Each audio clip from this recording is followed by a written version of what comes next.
Hi, I'm Bill Snodgrass, and in this episode, we're gonna look at words and how those words can give insight into how you can live your life better.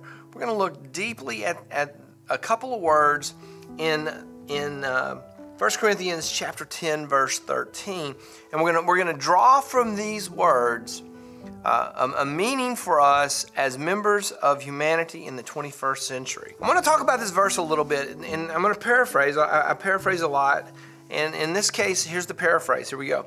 The verse says, "There is no temptation that has come to you that with the power of God you can't overcome that." Now that's the way this verse gets used a lot in the church. And throughout the years, I have heard this verse used almost as a weapon against someone who is struggling. And I'm here to say that is just wrong. That is the wrong way to deal with this verse.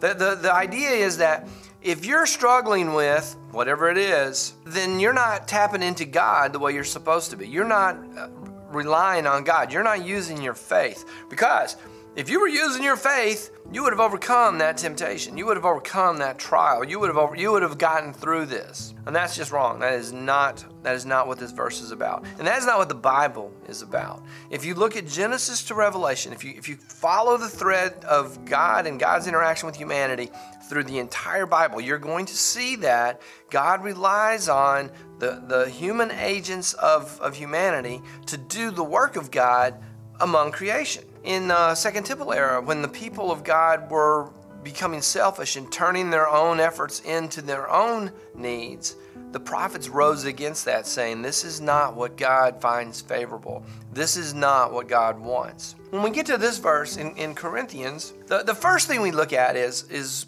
the first word in the Greek is the word that is translated in sometimes as temptation. It really means trial or temptation or challenge or struggle. Trial is the root concept. And we look at it in terms of not just failing to do God's will. It is not just sin. It is struggles in all domains.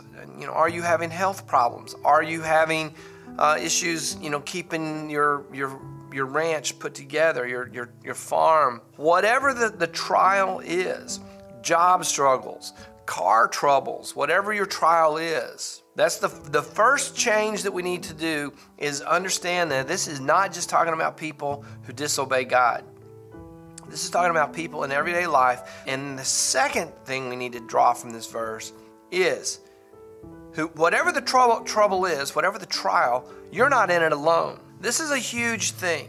This is the huge turn on this verse. This verse, when you read this as you individually, it becomes a situation of the other person who's struggling isn't relying on God, but that's not the best way to look at this. Because in every occasion in this verse, the word that is translated as you in English is in the Greek plural. Now there's a Greek scholar by the name of Muntz who says that one of the problems with the English language is that there is no differentiation between the plural second person and the singular second person. So when the Greek text uses the plural or the singular, they both become translated as you. Muntz will, in his translations, differentiate by saying all of you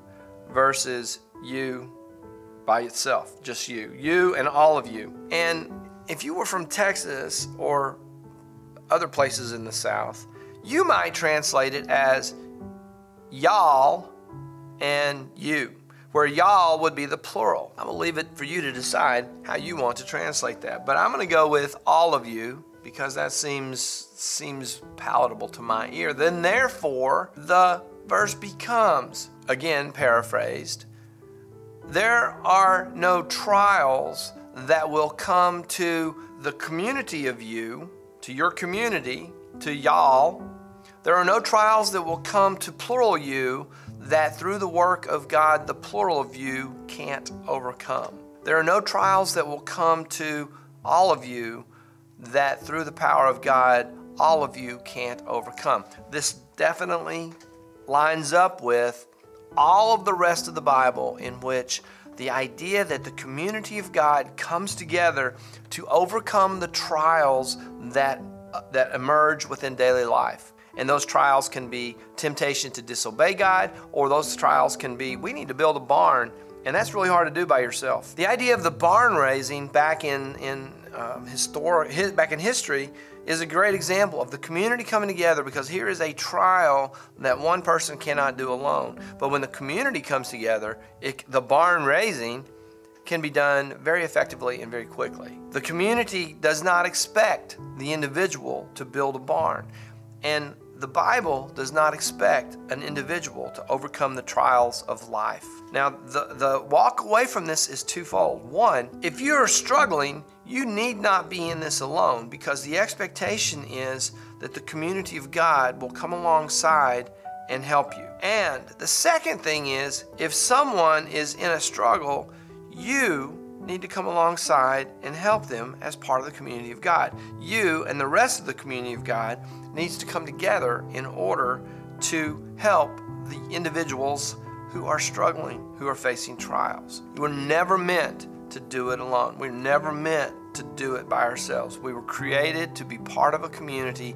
and that community, through the power of God, can overcome all the trials and struggles. And what is that community? This becomes a sort of a discussion of who is your neighbor, and we all know what Jesus said to that. Dealing with the Good Samaritan and asking at the end of the story, who was the neighbor? And we know that in Acts, the idea that the power of God would be distributed, and you would see the power of God, and the people were going to be given authority to work in Jerusalem, the immediate community, Judea, the extended community, and the uttermost parts of the earth.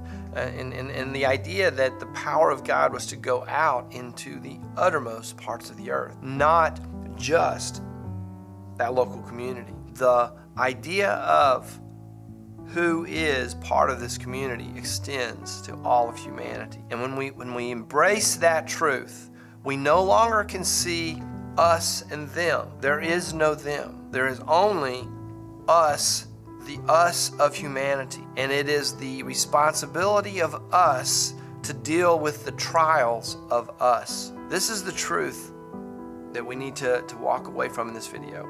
There is no them. There is only us. And it is the responsibility of us to deal with all of the trials and struggles of us. Hopefully this was helpful. If you like this kind of video, subscribe to this channel. Mission Zero is full of inspirational videos that are grounded in spiritual truth. Applying them in your daily life will simply make living better. Click the like button, subscribe to the channel, sign up for notifications. That is all for this video.